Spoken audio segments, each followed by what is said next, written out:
ওরে উম্মতরা শুনো, শুক্রবারের দিন ইমাম সাহেব যখন খুতবা দিবে তখন অনর্থক কোনো কথাবার্তা বলবে না, মনোযোগ দিয়া শুনবা, পায়ে হাইটা মসজিদের মাঝে যাইবা, শুক্রবারের দিন গোসল করবা, আগে ভাগে মসজিদের মাঝে যাইবা। যদি এই আমলগুলি করতে পারো তাহলে তোমাদের জন্য কেমন ফায়দা জানো নি? আরে সুবহানাল্লাহ সুবহানাল্লাহ, আমার নবীজি সাল্লাল্লাহু আলাইহি ওয়াসাল্লাম জানায়া দেয় এই আমলগুলি যেই উম্মত করতে পারবে ওই উম্মতের আমল নামা এমন হবে, ওই উম্মতের প্রতিটি কদমের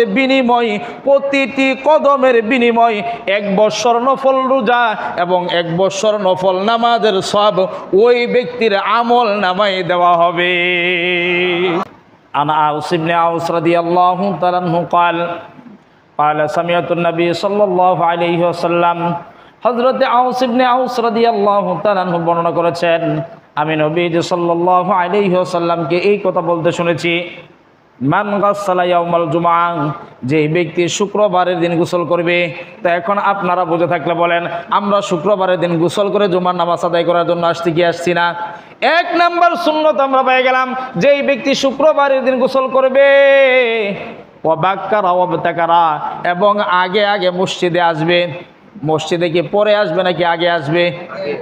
যদিও এটা আমাদের সাথে স্বভাব বিরোধী হয়ে যায়, কারণ আমাদের স্বভাব তো হয়ে গেল যে যত শেষে আস, কিন্তু নবীজি সাল্লাল্লাহু আলাইহি ওয়াসাল্লাম জানায় দেয় ওরে উম্মতেরা তোমরা শোনো, যে ব্যক্তি শুক্রবারের দিন গোসল করলো এরপর আগে ভাগে মসজিদে আসলো ও মাশা ওয়ালা মিয়ার কাব, আর এই শুক্রবারের জুমার নামাজ আদায় করার জন্য পায়ে হেঁটে মসজিদের মাঝে আসলো, কোনো বাহন ব্যবহার করলো না, ওয়াদানা মিনাল ইমাম, এবং ইমাম সাহেবের কাছাকাছি বসলো, ফাস্তামা ওয়ালাম ইয়াগলু, এবং ইমাম সাহেবের খুতবা মনোযোগ দিয়া শুনলো, কোনো ধরনের অনর্থক কথাবার্তা বললো না। যদিও আমাদের এই মসজিদের মাঝে দৃশ্যটা কম, তারপরেও মাঝে মাঝে হয়ে যায়, কিন্তু অনেক মসজিদের মাঝে এই দৃশ্যটা পাওয়া যায়।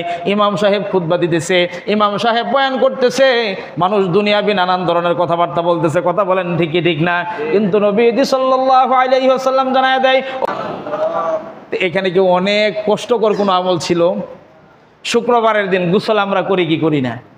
তো গোসল করা, মেসওয়াক করা, তারপর শুধু একটু কষ্টটা হলো আগে ভাগে মসজিদে আসা।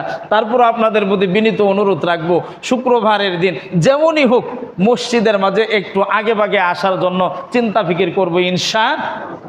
আল্লাহ তাআলা তৌফিক দান করুক, সবাই বলেন আমিন। এরপরে অনর্থক কথাবার্তা বলবো না, সুরগুল হট্টগোল করবো না, মনোযোগ দিয়া খুতবা শুনবো। যদি এইটুকু আমল করি তাহলে আমার আপনার আমল নামার মাঝে প্রত্যেকটা কদমের বিনিময়, বাড়ি থেকে এই পর্যন্ত আসছি, কে কতটা কদম দিয়ে আসছি আপনারা কেউ বলতে পারবেন কিনা জানি না।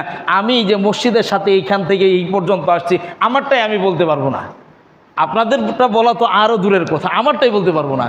কিন্তু নবীজি বলছে প্রত্যেকটা কদমে ওই ব্যক্তির আমল নামার মাঝে 1 বৎসরের নফল রোজা এবং 1 বৎসরের নফল নামাজের সওয়াব দান করা হবে। চিল্লায় বলেন সুবহানাল্লাহ। আল্লাহ তাআলা আমাদেরকে শুক্রবারের দিনের এই বিশেষ আমলগুলি করার তৌফিক দান করুক, সকলে বলেন আমিন। এখন আসুন সংক্ষেপে 1 মিনিটে সামারাইজ করে দেই শুক্রবারের দিন যেই আমলগুলি আমাদের জন্য করণীয়।